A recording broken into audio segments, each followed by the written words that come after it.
kushuhudia sherehe yetu ya leo.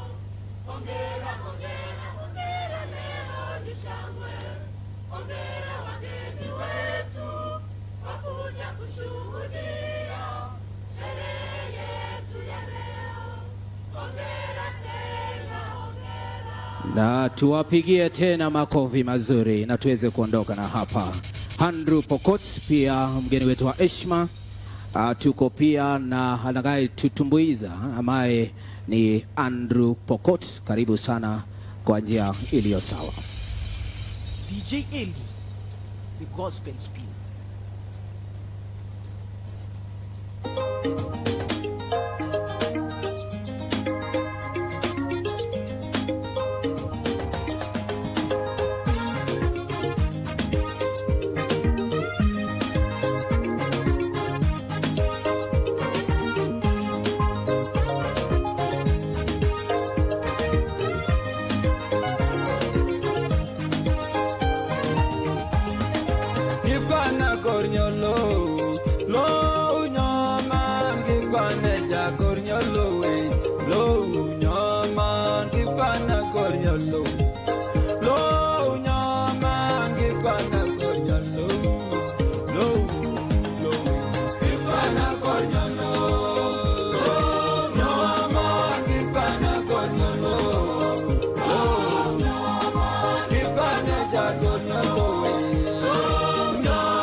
Face wageni.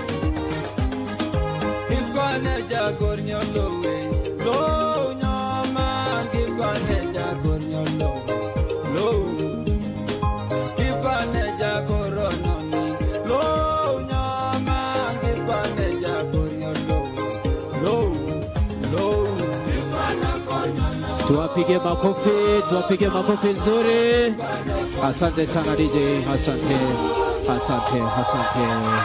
Tuwapige makofi mazuri tena. Kwa sababu ya muda mtanduruzu kwa sasa niweze kumkaribisha Kenapso Chairman aweze kutoa hotuba yake. Karibu sana Kenapso Chairman ili uweze kutoa hotuba yako. Karibu sana.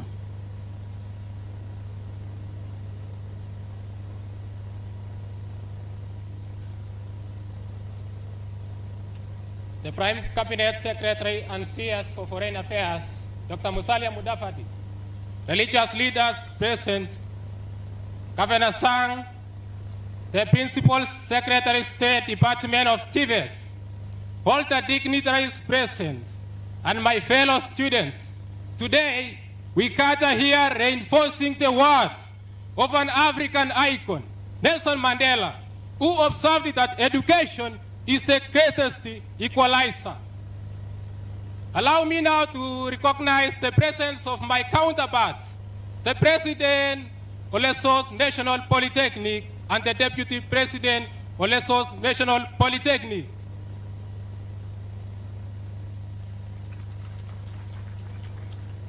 To our graduating class, you came and you conquered. As you step forward into the next chapter, note that your legacy will forever remain in the halls of Kaiboi National Polytechnic, inspiring future generations.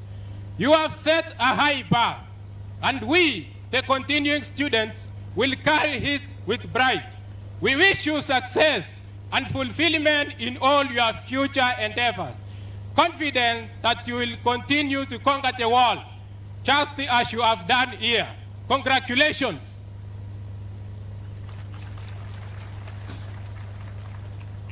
I stand here acknowledging the efforts of national government in advancing education for all Kenyans, and in particular to champion the new funding model, which brought equity.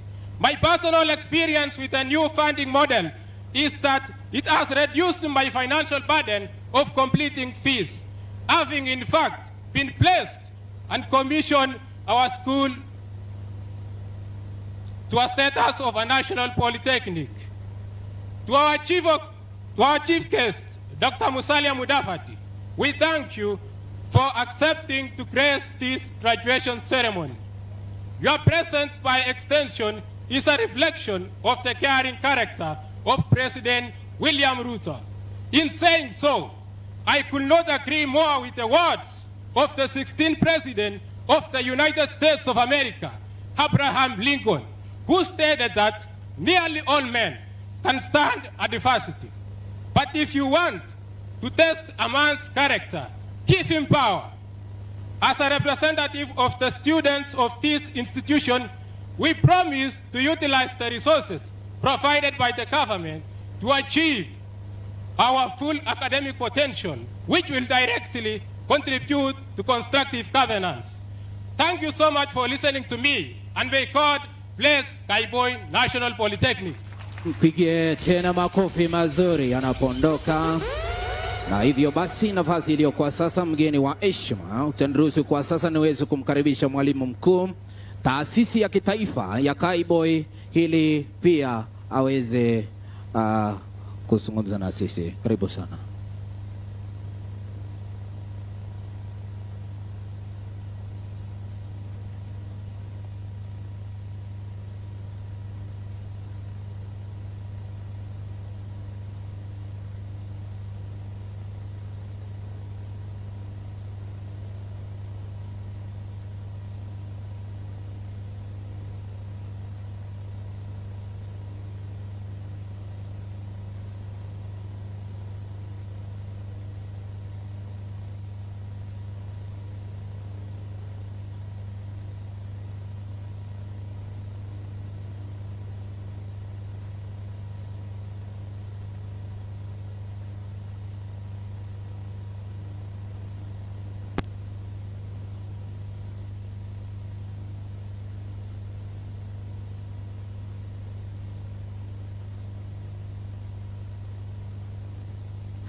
Chief Guest, Sir, Your Excellency Dr.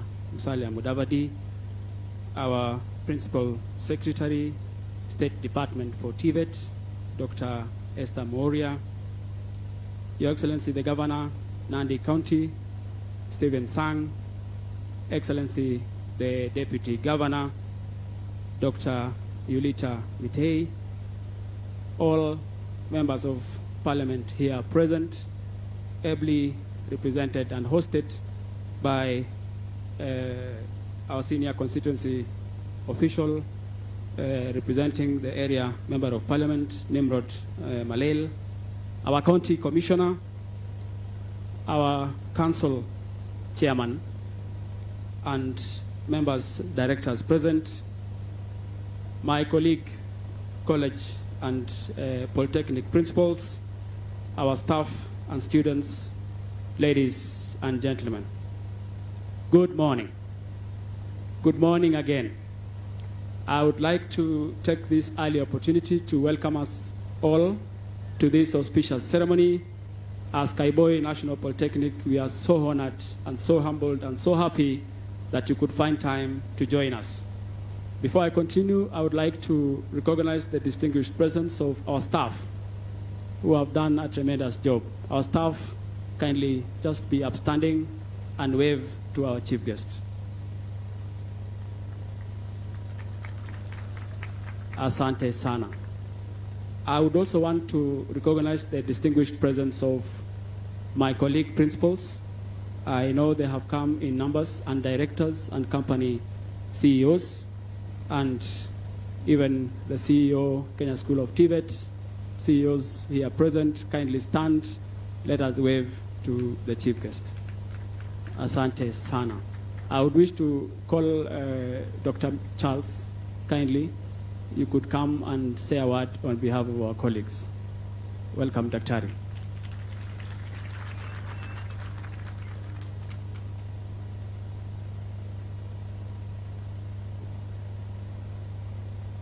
Our chief guest, all protocol observed.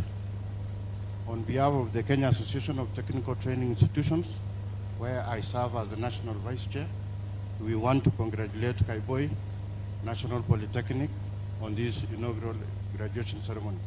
Hongera Kaiboi Technical. Asante sana. Let me now go to my very short speech. A very warm welcome to all of you on this momentous day. It is my distinct honor and privilege to stand before you on behalf of Kaiboi National Polytechnic on the occasion of our first graduation ceremony. I extend my heartfelt gratitude to our chief guest, Prime Cabinet Secretary, the Cabinet Secretary for Education, the Nandi County Governor, the Principal Secretary, State Department for TVET, all the dignitaries present for honoring us with your presence. Today we celebrate not only the success of our graduates, but also the remarkable transformation of our institution. From its humble beginnings as a technical trade school through its evolution into a technical training institute, TTI, Kaiboi is now a fully fledged national polytechnic. This journey has been nothing short of extraordinary, marked by unwavering dedication, hard work, and relentless pursuit of excellence. Over the years, the institution has witnessed tremendous growth and improvement in many areas. Our infrastructure has expanded and modernized, reflecting the commitment to providing the best possible learning environment for our trainees. Our enrollment numbers have soared, a testament to the trust and confidence that students and their families place in our institution. At the heart of Kaiboi's success is our exceptional team of teaching and non-teaching staff. Their passion, dedication, and unwavering support have been instrumental in shaping the future of our trainees. They have tirelessly worked to ensure that our students receive a holistic education that goes beyond academics, nurturing them into well-rounded individuals.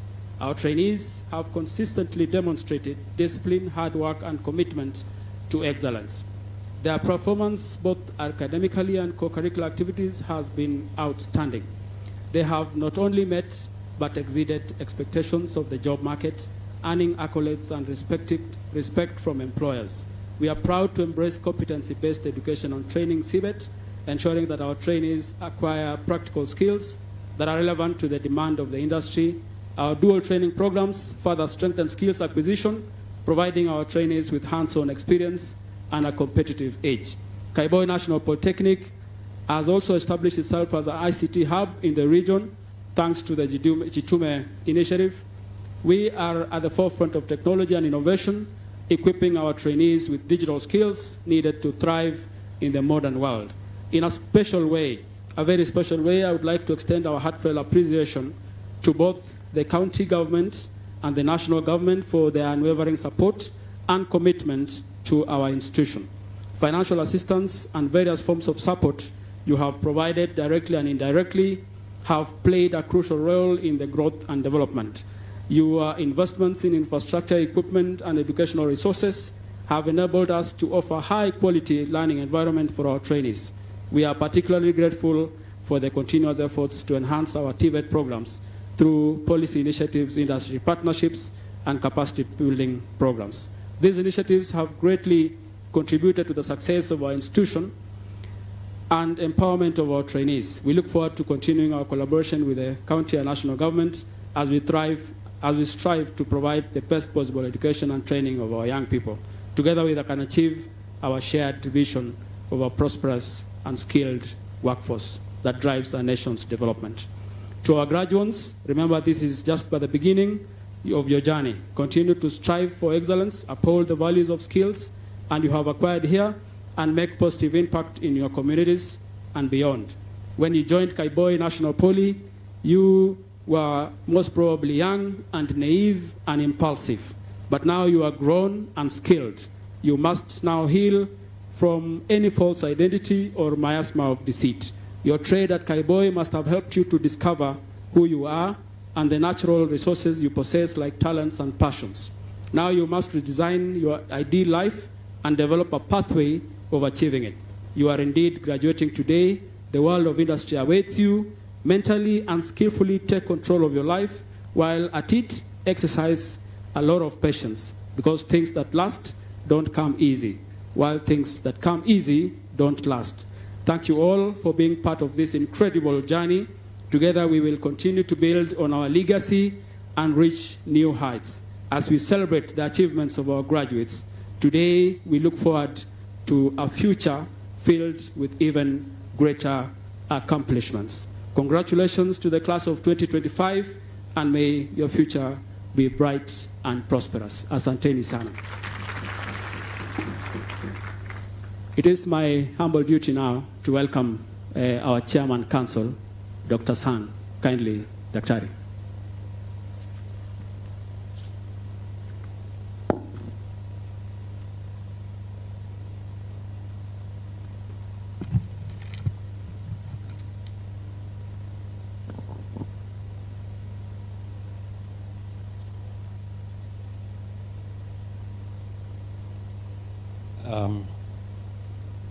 Our chief guest, the Prime Cabinet Secretary and CS for Foreign Affairs and Diaspora Affairs. Kindly, sir, allow me to ride on the already established protocol in the interest of time. Distinguished guests and leaders,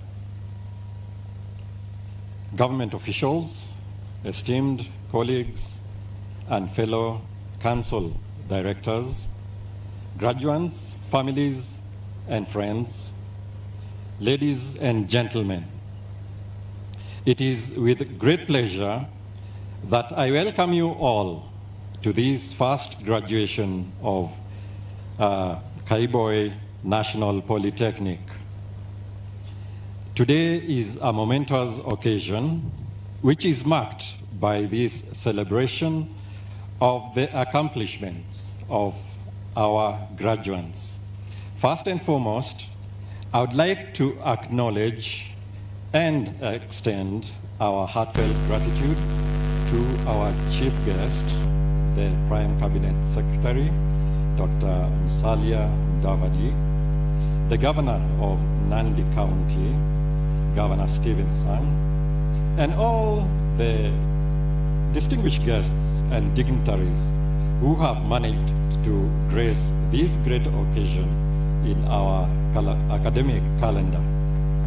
Your presence here today is truly invaluable to us. To our graduates, I say your journey has been filled with challenges and triumphs, late nights and early mornings. Your commitment to excellence and perseverance has brought you to where you are today. It is not in vain that you burnt the midnight oil. As you step into the next phase of your lives, remember that the knowledge and the requisite skills that you have been equipped with during your various courses will serve as the foundation for your future success. Embrace the opportunities that come your way and continue to strive for greatness. As you leave Kaiboi National Polytechnic, always remember that you now possess the much sought after knowledge and skills needed for your employment or self-employment as you may desire. And like we normally say, if you knock on the door and it is not opened, please build your own and open it.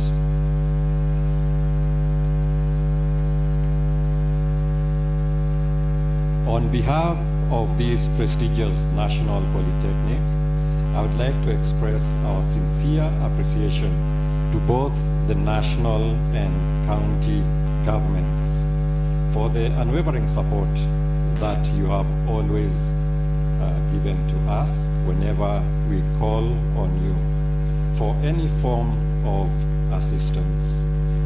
Asante sana, Governor Sang and Deputy Governor Yulita, because you've never turned us away.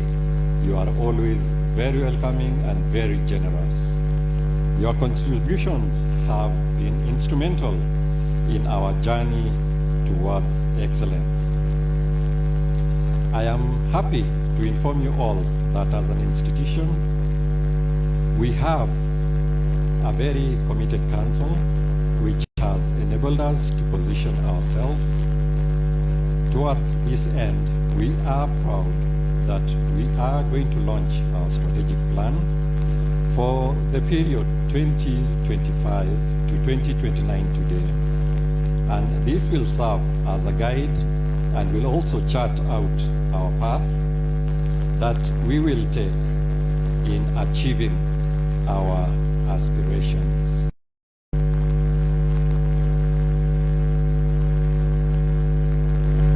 Additionally, we have developed a comprehensive master plan that is currently under various stages of implementation. I would also like to take this opportunity to extend our heartfelt gratitude to the Ministry of Education for their support in helping us to meet our human resource needs, and also not forgetting the financial needs. And to this end, I would like to acknowledge our Permanent Secretary, Dr. Esther Moria. She's never sent us away. Whenever we've gone to her with our begging bowl, she always has something to put, and we are truly grateful for that. But Madam, we might change our begging bowl to be a small sufuria, if you don't mind, because of our current status. We are bigger than we were before. So if we change from a begging bowl to a begging sufuria, please don't mind. Please don't. Our trainee population rises in numbers. We look forward to receiving additional PSC trainers to meet the growing demand. Again, Madam PS, we look forward to your continued support towards this end. This will greatly reduce the heavy dependence on council-employed trainers, which has a negative impact on our budget in terms of remuneration. The money which we would use for something else, for construction or improvement of our learning or training facilities, now ends up going to payment of salaries. We are also grateful to the Ministry of Education for availing funds for us for our ongoing construction of the ICT complex, which we visited before we came here. It is now at 50% completion, and we still require more funds to enable us actually make it ready for use. This facility will be pivotal in enhancing our training programs with the necessary technological skills as we go forward. So we welcome the release of more funds to enable us in completing this complex. We also have other facilities which we also would welcome any additional funding that will enable us to construct them. For instance, the state-of-the-art civil engineering complex and the modernization of our food and beverage multipurpose facility. These projects are essential for us to continue providing top-notch training to our trainees. As we continue to enhance the learning environment for our trainees, it is imperative to address some critical infrastructural needs that directly impact on their safety and accessibility. We are not able to house all our trainees within the institution, but rather there are those ones who live outside of the institution, and the lack of street lighting at the Kaiboi market poses a great risk to them as they go back to their living quarters in the evenings, or when they are having the early mornings as they come to the institution. So it is my request to our governor that something be done about the street lighting and of course the many other infrastructural needs that we will mention to you.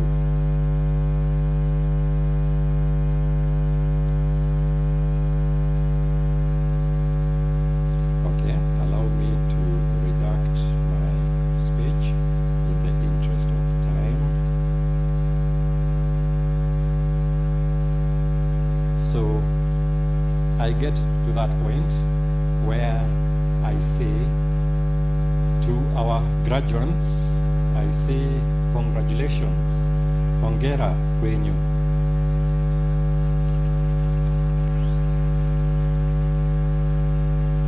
You've done very well, and the fact that you're seated here today is a testimony to that. So as you go out of Kaiboi National Polytechnic, please go out in confidence.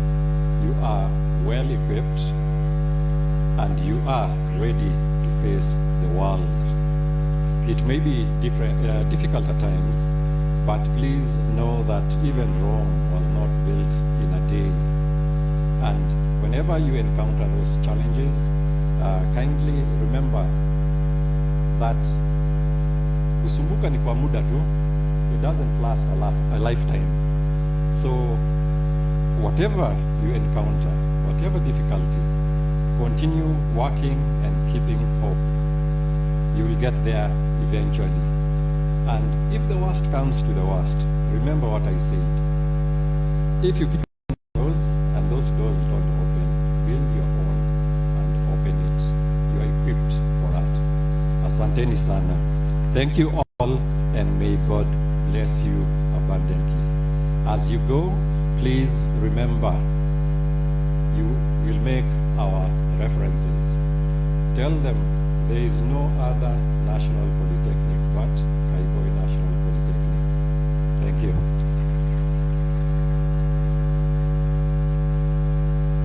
Thank you, Daktari, our council member. It is now my humble duty, Chief Guest Excellency, to welcome our county commissioner, Madam Caroline Zwili, who will take over the remaining part of the program.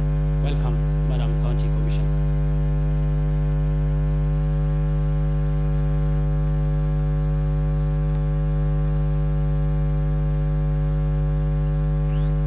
Can we give the principal and the chair a round of applause? Asante, asante sana.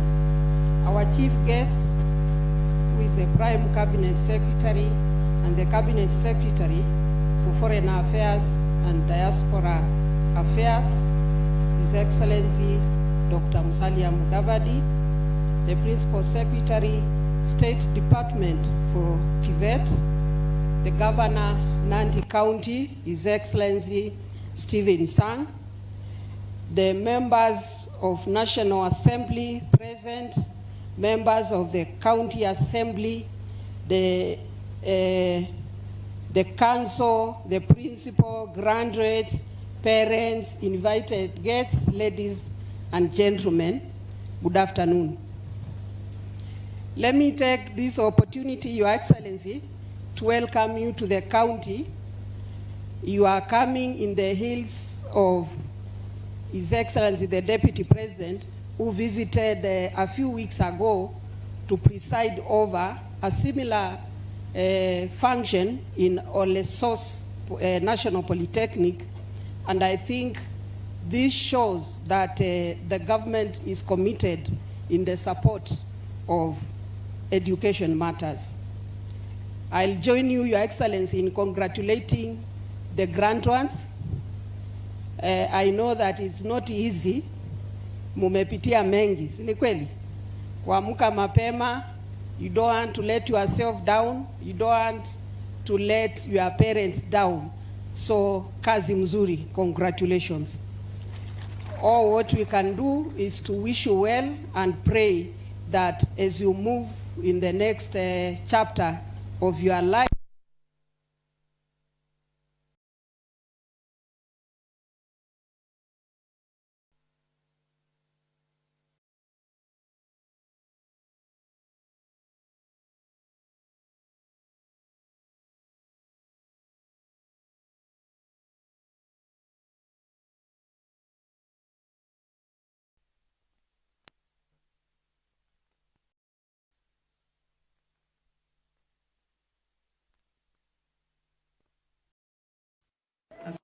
tupigie machief makofi. Tuko pia na Deputy County Commissioner and the Sub-County Security Committee. Mahali muko musimame. We also have members of the County Security Committee. Wasimame. Asante. Thank you very much. Your Excellency, let me now welcome the Honorable Meli, who will give a speech and introduce the other leaders who have joined us today. Karibu Mheshimiwa Meli.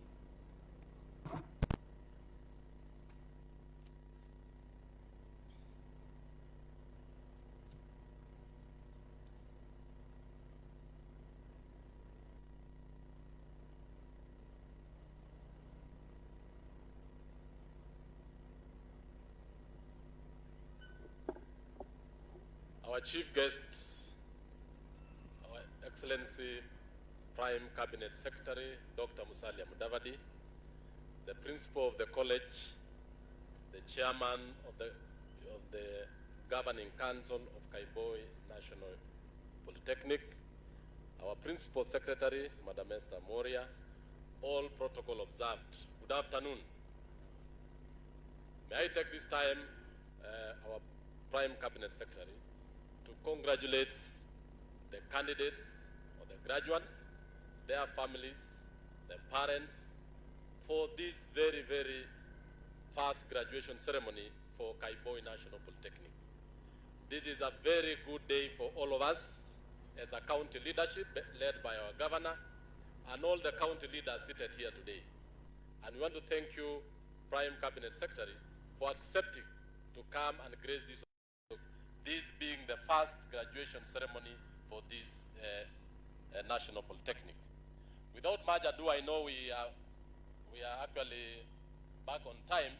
I'll want to invite the leaders who are here today to give their speeches, but I want every member who is here to note that we want to thank the national government for accepting to actually elevate Kaiboi National Polytechnic, Kaiboi Polytechnic to be a national polytechnic. This was the effort of the member of parliament of this constituency and the leadership who are here. Honorable Kirwa, watu wa Kaiboi Mulelewa, is a very hard-working leader. We together, I being the chairman of education, principal secretary, and the government, accepted to acknowledge and to elevate this university, this polytechnic, to a national university, to a national polytechnic. Can we give him hands of applause? So I will go straight away to welcome the leaders who are here. Let me welcome the majority leader, who will introduce the MCS and say a brief statement. Majority leader.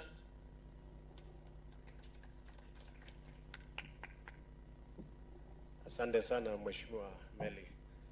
Prime Cabinet Secretary, His Excellency Musalia Mudavadi, Your Excellency Governor Stephen Sang, Your Excellency Deputy Governor Daktari Yulita Cheruiyot, MBs present, kiongozwa na Mheshimiwa Meli, Principal Kaiboi Technical, and all the protocol of staff, all the graduates na wazazi, amjambo.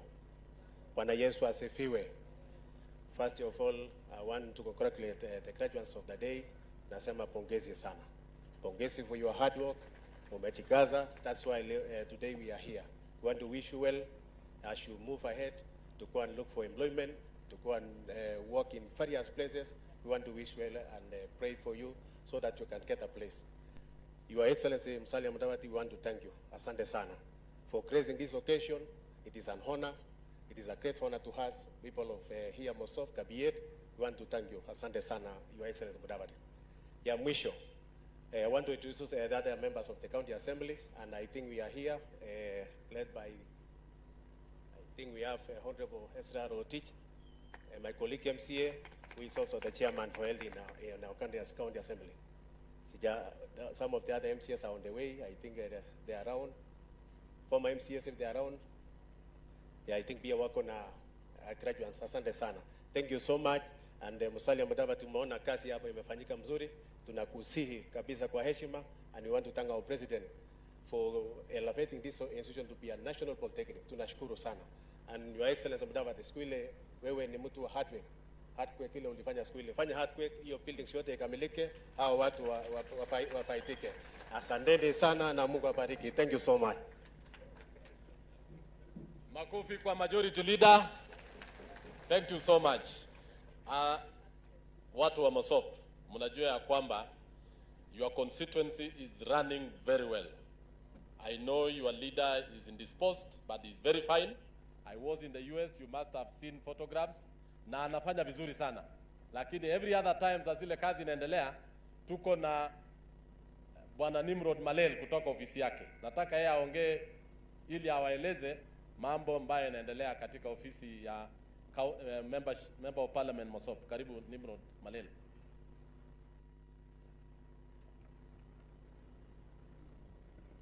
Our chief guest, His Excellency Dr. Wycliffe Musalia Mudavadi, Principal Secretary, TVET, Your Excellency Sir, the Governor of Nandi, Your Excellency, the Deputy Governor of Nandi,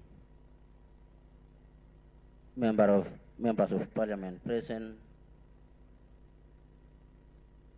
the Governing Council of this institution, led by the Chairman, the Principal, the teachers, students, na wananchi wote. Nawasalimu kwa jina la Yesu. Mjamboni. Thank you. Your Excellency, Sir, it's a great honor today to have our first ever graduation to Kaiboi National Polytechnic. And it's an honor to have you today to grace this event. It's fortunate, sir, our member of parliament is not around, but I know wherever he is, he's the happiest man.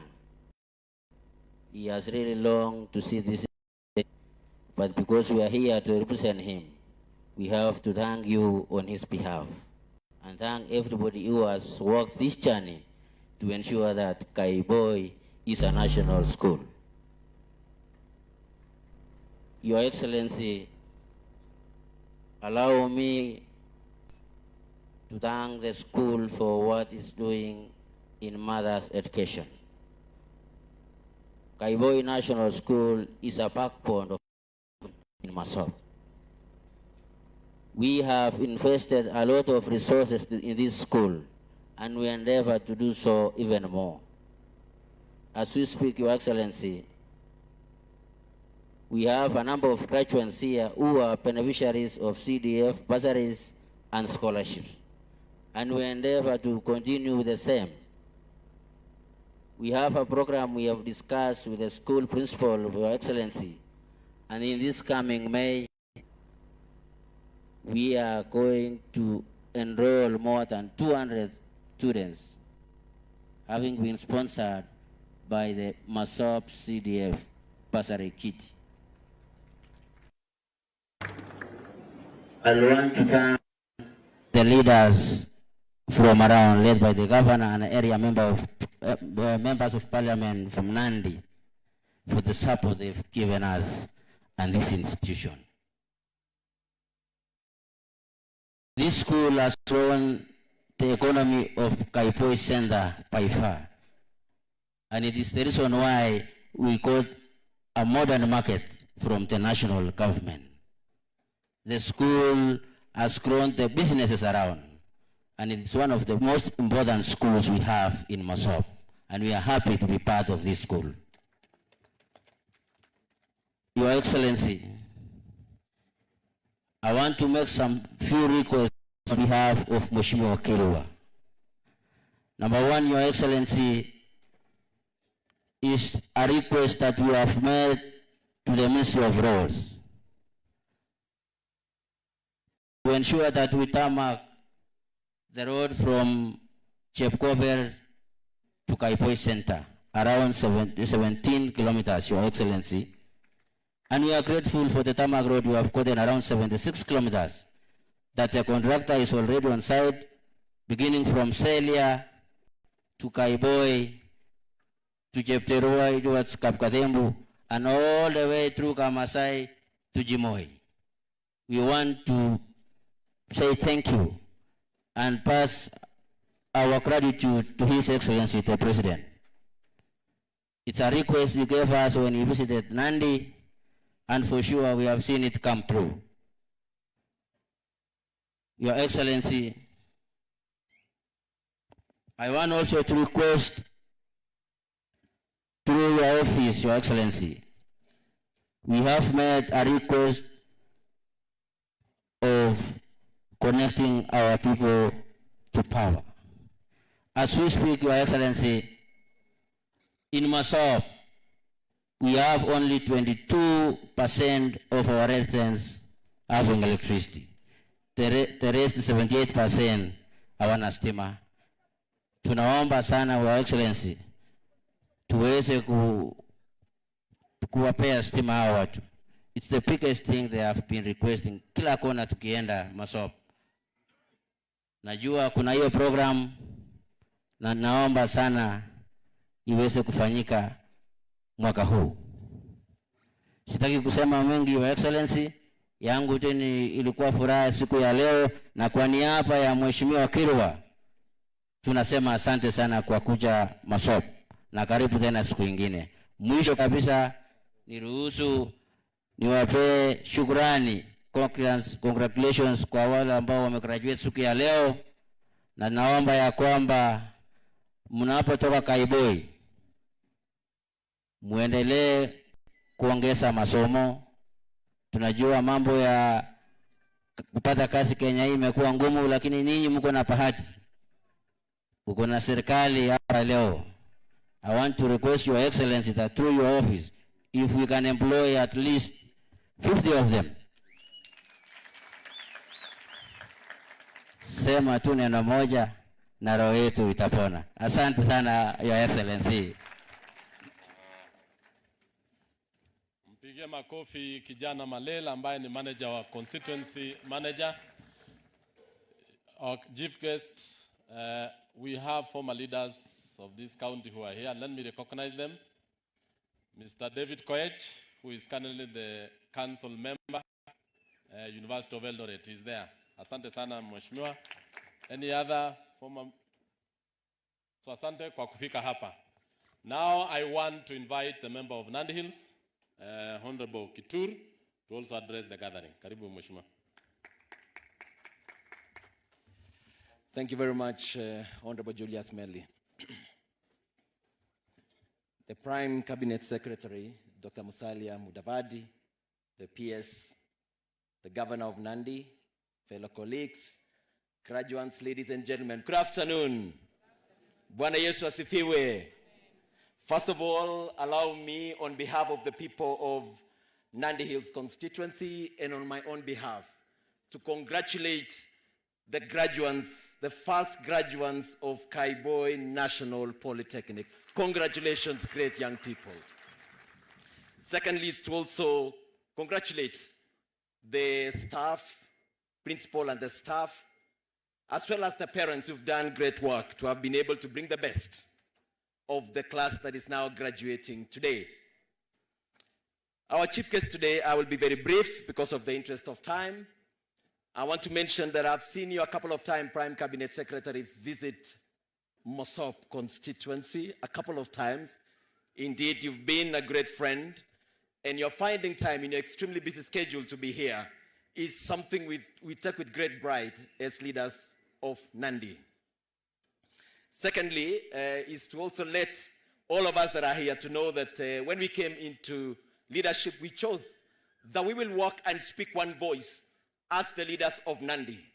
At no point will you hear us, or if one of us is down, we'll always work together. And there will be no void in any manner or form in the leadership of this great county. Therefore, we have come in solidarity to support the Member of Parliament, whom we hope will be coming very soon, on this very important occasion, which we knew he worked very hard to have been able to have this institution be made a national polytechnic. Indeed, at that point, we had two institutions, Prime Cabinet Secretary. We had one called Lesos TVET at that point, and this the Kaiboi. But there is a way the Member of Parliament of this place walked his way. Despite the fact that the other institution is a bit bigger, he was able to get this be a national polytechnic. That tells you how passionate the Member of Parliament supports this institution indeed. Prime Cabinet Secretary, for those that are watching across the globe and across this nation and every part of this country indeed, Kaiboi National Polytechnic is a polytechnic to take your child or any young person out there need to come and survey this institution because it's one of the best. In the most secure place, fantastic climate. The teaching fraternity is very welcoming, and therefore I want to again call upon all of us that are watching across the country to please consider having your children or yourselves to come and study in this great institution. I would like Prime Cabinet Secretary to request you that now many of these young people are going out there. Most of them are technical students. It is my wish that most of those programs we've seen the government of Kenya Kwanza are trying to open out there. We've seen, events where the minister in charge of labor has been doing some clinics of how to export young people to go abroad. We want to see that to be extremely fair. And you see the number of times this will be done also not only in Nandi, but also in Kaiboi. And we want to see the results of this, of the young people being taken from here to go abroad and work. Second last, Prime Cabinet Secretary, when I engaged the principal a bit earlier and the chairman, he told me there are a couple of industries or manufacturing firms around here who want to partner, or they've reached out to partner with them so that most of these young ones, when they are studying, they have an opportunity to be able to intern or to go there and do the practicals. Or even during the training, they are trained on what should be found in the industry. Or ultimately, of course, they may get a chance to be employed. I think, Prime Cabinet Secretary, we need to expand this and be made that all industries, we get something like a mark of quality of sort for those that embrace young people or work with colleges to be able to absorb most of this for the training in their factories so that they get the practical training hands-on. And I think this is something that could be quite interesting going forward. Finally, Prime Cabinet Secretary, I want to thank the government of Kenya Kwanza. Recently, we had a challenge where our government subsidized fertilizers. And when that happened, we saw a great result where every sector of agriculture were able to have enough food being grown, and we were able, even like maize, we had enough of them. But we had a challenge recently when one of the institutions that we all depend here, that is Kenya Seed, faced a challenge in terms of their costings, and they were able to increase the price. This came to our discussion, and we shared with the leadership of Kenya Kwanza. I want to thank you that that was nullified, and now farmers can buy the maize seed in the price that was before. And with that, we want also this subsidy then to be done for the maize seed as well, so that ikuja kula bunge isikuwe fertilizer peke yake. Wacha pia tupate subsidy kwa mahindi. Ama mnasema namna gani? On the seeds, ndio? Ya kila kitu, kwa sababu sasa tunaenda msimu wa kuweza kupanda. Finally, the Nandi nation has had a great challenge in the past on the issue of the road networks. Tunataka kushukuru sana kwa sababu mwaka huu rais amesema kwamba atashughulikia mambo ya mabarabara. We are very keen as leaders of this place to work together with the government. Na pia tukubali, wakati tunaitisha hii tengenezwe, lazima pia kuna mahali serikali lazima itapata pesa. Na hiyo haina option, inakuanga kutax ama namna gani. But I think let's see how best we can do, because for sure in Nandi we are in dire need of proper expansive roads for us to be able to take our produce to the fields. Prime Cabinet Secretary, umetembea hapa mara mingi, mimi nataka nikuombe kitu kimoja. Please, as much as you have all the other institutions of this country, kwa sababu wewe umependa Mosob mara mingi ukikuja hapa, I would want to tell you, also adopt this institution so that anytime they have an issue, apart from Piasa anaweza tusaidia hapo, hata wewe you take it as personal. Asanteni sana, and all the very best graduates. Asante na Mungu awabariki. Tushangilie Mheshimiwa Kitur. Asante sana. Prime Cabinet Secretary, the Principal Secretary, and all protocol observed. I just want to have a very short speech. First and foremost, I want to thank you, Prime Cabinet Secretary. You are one of the top leaders in this republic that are never controversial. In what sense? That you are development-oriented, you actually take your issues very seriously, and we as a people of this county have been watching you very closely. And we are saying we are actually behind you in each and every activity you do as a leader. We've seen how you have been carrying out presidential duties and your duties as a foreign affairs minister. We as a leadership of this region, led by our governor and the Rift Valley leaders, we are saying we want to wish you well as we move ahead. You are a friend to this county. You've come here not once, severally. And we as a leadership, we are saying, tunamkaribisha au namna gani? Tunamkaribisha Prime Cabinet Secretary. Wapi makofi ya Prime Cabinet Secretary? Wapi nduru ya Prime Cabinet Secretary? Bas, ya pili, I want to congratulate the graduates. As a chair of education and as a member of parliament in Red, I want to tell you, you've done the best for yourself. It took you long hours of studies. It took your parents time to pay. It took the lecturers or the trainers time to make sure that you have earned the skill. I want to tell you, graduates, you are the best graduates we have ever seen around here. Why am I saying so? You are leaving this place now a skilled person. You are an electrical engineer, you are an agricultural engineer, you are a mechanical engineer, and you are worth to actually be a member of what is going to take this country ahead. I'm just asking you, leave this place and do not ask even for employment. Ask how you can create it yourself. Along in our Kenyan society today, we have a number of you who are doing very well, not in the formal employment, but in your own way, you create and make others and this country have a living. I want to ask, there is a linkage between industry and employment and training. And I think Madam Principal Secretary knows that. As much as we have several CDA projects going on in this sub-county, and even the whole of Nandi County, Governor Sang has a lot of projects going on. We have a training institute at Cheptarit. We have the milk processing plant. Don't ask yourself, what are you going to do so that you earn a living out of the linkages between yourself as a skilled worker and those particular institutes? I want to ask you, as you move out of this institution, if you are disciplined, you are organized, and you can go anywhere in this world to work. The other day, your principal had invited me to Kazi, what do you call it? Kazi Maju, is it? Kazi Maju. Foreign work. If you go to Qatar, if you go to Germany, if you go to any part of this world, you will fit in there. And I want to tell you, don't look at Kaiboi, Nandi, and Kenya. Look at the world. What can you be able to do in Germany? What can you be able to do in Korea? What can you be able to do in Dubai and other parts of the world? We as a people, we are going to support you with very good legislation, especially on how you can move out, you can use your skills very well, and you can develop this country. I want to say that as a Department of Education, as a chair, we've made a number of laws that are assisting you as a students, are assisting the Kenyans, and making sure that TVET should be the largest department in education. Because this is the place where we have the largest and the strongest human force in this country.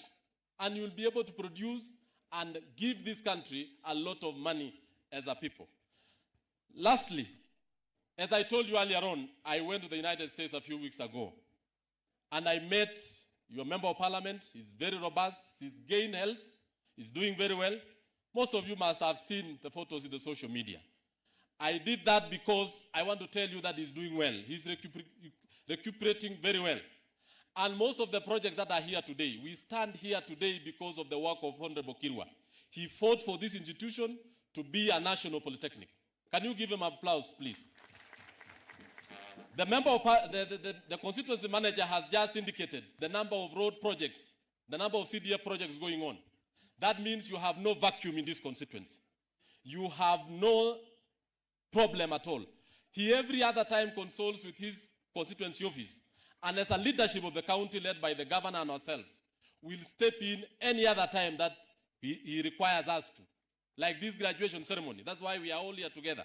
And I want to thank Governor, because when we said we are looking for the chief guest, you did very well and you met the Prime Cabinet Secretary, and now we are here today courtesy of your Member of Parliament, because he is following us even now, wherever he is in Dallas, and he's actually saying, congrats na pongezi watu wa Mosop kwa kumwombea na mnaendelea kumshikilia akiwa kule nje. Au namna gani? Ya mwisho nataka niseme, we have a number of projects that are going on, like the road. Barabara hii yetu ya kuanzia kule Tinderet mpaka Celia na hizi zote ambaye tumesema inafanywa na contractor moja. We had some technical issues on funding Prime Cabinet Secretary, which I think you in the government have sorted it out, and we want to see it started. And we want to ask you, we want these roads to get finished because we have the funding already from the donors. Tunataka tumalize hizi barabara, tuanze hizi zingine, na hizo mambo ya sitima iwe things of the past. Lastly, ni project ya ICT yenye iko hapa.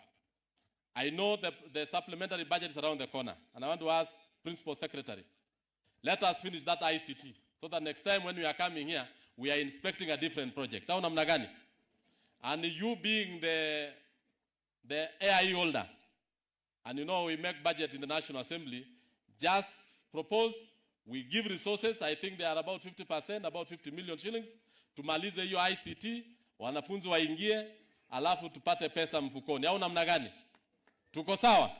Kwa hayo na mengi, asanteni sana Kaiboi, and I want to say, nataka tu niwaeleze kama kiongozi wenu, to support serikali yetu kwa sababu programs ambayo tuko naye kama hiyo ya mbolea na mbegu. Mheshimiwa Kituru amewaeleza, we had the prices going up, and we had a meeting where Mheshimiwa Kituru was seated na mimi kama representative ya Nandi County, na tulisema bei kuje chini. Let us also as a government, because we have been giving out subsidized fertilizer, let us subsidize the seeds so that we have large production of maize. Tutumie mashamba yetu ili tuwe na mahindi ya kutosha, ili tuwe na pesa ya kugharamia watoto wetu katika mambo ya fees, ili tupate pesa na tuingie mambo ya SHA na tuweze kujimudu kwa mambo ya afya katika taifa letu. Kwa hayo nasema asanteni sana. Nataka nimchukue muda huu sasa nimuite Mama County, Mheshimiwa Cynthia Muge, ili aendeshe program kuanzia hapo. Mpigie makofi akikuja. Asante sana. Thank you, Chairman. Chief Guest, the Prime Cabinet Secretary and CS for Foreign and Diaspora Affairs, Your Excellency Governor Nandi County, the leaders present, the graduates 2025 class, good afternoon. Today we meet here at the Kaiboi National Polytechnic, first to congratulate the graduating class of 2025, to say hongera for your graduation. We are proudly associated with National Polytechnic of Kaiboi, this being the first institution to attain the national status in Nandi County. We are proudly associated. The elevation comes with responsibility. The responsibility that comes with the elevation is on commitment to excellence, to make sure that the institution is able to produce ethical and properly skilled graduates like the class of 2025 that we are celebrating today. Again, the graduating class or the graduates of this year are going to be a proper trademark for Kaiboi National Polytechnic. And I ask the graduating class of 2025 that you be the proper ambassadors that this institution needs out there. How do you become the proper ambassadors of this institution? By making sure that the output, everything that you touch when you go out there, turns to gold, so that we can be associated with this alma mater. That every time someone wants to look for a plumber, they will ask if they first graduated from Kaiboi National Polytechnic. If they want an electrician, they will ask for a referral that left Kaiboi National Polytechnic. I ask the class of 2025 to be good ambassadors to Kaiboi National Polytechnic. Graduates, this is a lifelong